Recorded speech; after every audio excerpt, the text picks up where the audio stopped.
కేంద్రంలోని మోదీ సర్కారు రాష్ట్రంలోని రేవంత్ ప్రభుత్వం సింగరేణి కార్మిక సంఘాలపై ఉక్కుపాదం మోపుతున్నాయి. బొగ్గు గనుల వేలం వ్యతిరేక ఆందోళనలను అణిచివేసే వ్యూహాన్ని సంయుక్తంగా అమలు చేస్తున్నాయి. సింగరేణి కార్మిక సమాఖ్యను బూచిగా చూపే ప్రయత్నం చేస్తూ ఉద్యమ ప్రభావం దేశవ్యాప్తంగా పాకకుండా కుట్రలకు తెగబడుతున్నాయి. రమాకాంత్ అక్రమ అరెస్టు అందులో భాగమేనన్న విమర్శలు వినిపిస్తున్నాయి.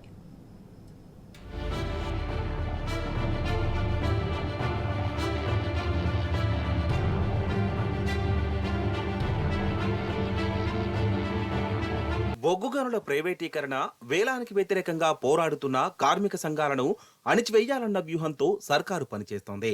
ఇందులో భాగంగానే సింగరేణి కార్మిక సమాఖ్య మాజీ నాయకుడు రమాకాంత్ను అరెస్టు చేశారన్న అభిప్రాయం వ్యక్తమవుతోంది. అణిచివేత చర్యలకు కేంద్ర రాష్ట్ర ప్రభుత్వాలు సంయుక్తంగా తెరలేపాయని కార్మిక సంఘాలు ఆరోపిస్తున్నాయి.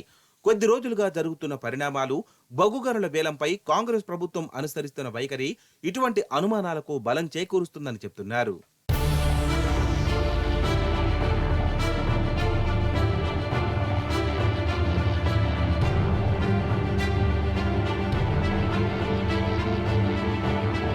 దేశవ్యాప్తంగా బొగ్గు గనుల వేలం ప్రక్రియను చేపట్టిన కేంద్ర ప్రభుత్వం గత నెలలో హైదరాబాద్లో ఈ ప్రక్రియను లాంఛనంగా ప్రారంభించింది. గతంలో బీఆర్ఎస్ ప్రభుత్వం బొగ్గు గనుల వేలాన్ని వ్యతిరేకించింది. వేలం వేయకుండా అడ్డుకుంది. సింగరేణికి నేరుగా గనులు కేటాయించాలని అప్పటి సీఎం కేసీఆర్ ఎన్నోసార్లు కేంద్రాన్ని డిమాండ్ చేశారు. అయితే ప్రస్తుత కాంగ్రెస్ సర్కారు మాత్రం బొగ్గు గనుల వేలాన్ని అడ్డుకోవడంలో విఫలమైందన్న అభిప్రాయం వ్యక్తమవుతోంది. బొగ్గు గనుల వేలాన్ని కాంగ్రెస్ ప్రభుత్వం ప్రకటనల రూపంలో వ్యతిరేకిస్తున్నప్పటికీ అంతర్గతంగా సమర్థిస్తున్నాయనే ఆరోపణలున్నాయి. బొగ్గు గనుల వేలంపై ఇటీవల హైదరాబాద్లో నిర్వహించిన సమావేశానికి డిప్యూటీ సీఎం భట్టి విక్రమార్క హాజరు కావడం, బొగ్గు బ్లాక్ వేలాన్ని వ్యతిరేకిస్తున్నట్లు వినతిపత్రం ఇవ్వడాన్ని ఉదహరిస్తున్నారు.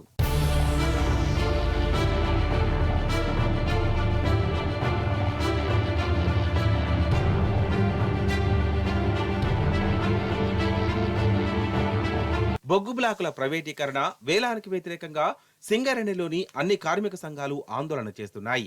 తొలుత తెలంగాణ బొగ్గు గని కార్మిక సంఘం ఆధ్వర్యంలో ఆందోళనలు ప్రారంభించగా ఇతర సంఘాలు సైతం పోరుబాట పట్టాయి. సింగరేణి గుర్తింపు కార్మిక సంఘం ఏఐటియుసి సైతం ఆందోళన బాట పట్టింది. కాంగ్రెస్ అనుబంధ ఐఎన్టీయూసీ కూడా బొగ్గు బ్లాకుల వేలానికి వ్యతిరేకమని చెబుతోంది. సిపిఐ, సిపిఎం అనుబంధ సంఘాలు ఏఐటియుసి, సిఐటియు కూడా ఆందోళనలు చేస్తున్నాయి.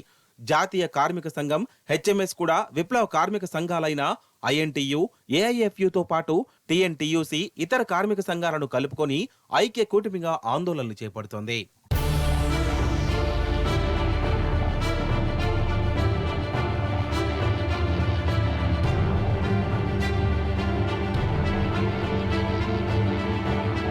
సింగరేణిలో కార్మిక సంఘాలు చేస్తున్న పోరాటాల ప్రభావం దేశవ్యాప్తంగా ఇతర బొగ్గు గనుల మీద పడే అవకాశం ఉంది.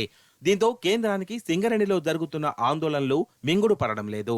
నిరసన కార్యక్రమాలకు అడ్డుకట్ట వేయాలన్న నిర్ణయానికి వచ్చినట్టు తెలుస్తుండగా దీనికే రాష్ట్ర ప్రభుత్వం కూడా సహకరిస్తుందన్న అభిప్రాయాలు వినిపిస్తున్నాయి. అందులో భాగమే సింగరేణి కార్మిక సమాఖ్య మాజీ నాయకుడు మహమ్మద్ హుస్సేన్ అలియాస్ రమాకాంత్ను అరెస్టు చేశారన్న అభిప్రాయాలు వ్యక్తమవుతున్నాయి. నిజానికి ఆయన తుపాకీని విడిచిపెట్టి దశాబ్ద కాలానికి పైగా ప్రజల మధ్య సాధారణ జీవితం గడుపుతున్నారు.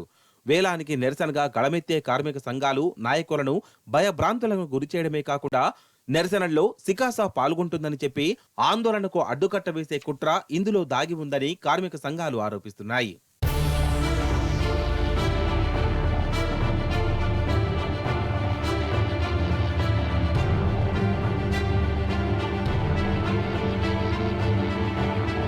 సింగరేణి కార్మిక సమాఖ్య మాజీ నాయకుడు రమాకాంత్ వయోభారంతో ఉన్నారు. కంటి చూపు మందగించింది. ఈ నెల 2న వరంగల్లో కంటి ఆపరేషన్ జరగాల్సి ఉంది. అక్కడ వైద్యులు సమ్మె చేయడంతో ఈ నెల 8కి వాయిదా పడింది. ఆపరేషన్ కు వెళ్దామనుకున్న సమయంలోనే రమాకాంత్ను పోలీసులు అరెస్టు చేశారు. సింగరేణి కార్మిక సమాఖ్యకు ఆయన ప్రస్తుతం దూరంగా ఉన్నారు. రమాకాంత్ పై ఐపీసీ సెక్షన్ 10, 12, 18, 18B ఉపా యాక్ట్ కింద కేసు నమోదు చేశారు. ఉపా చట్టం కింద అదుపులోకి తీసుకుంటే నాన్ బెయిలబుల్ ఉంటుంది. సంవత్సరాల కొద్దీ జైలు శిక్షలు పడే అవకాశం ఉంటుంది.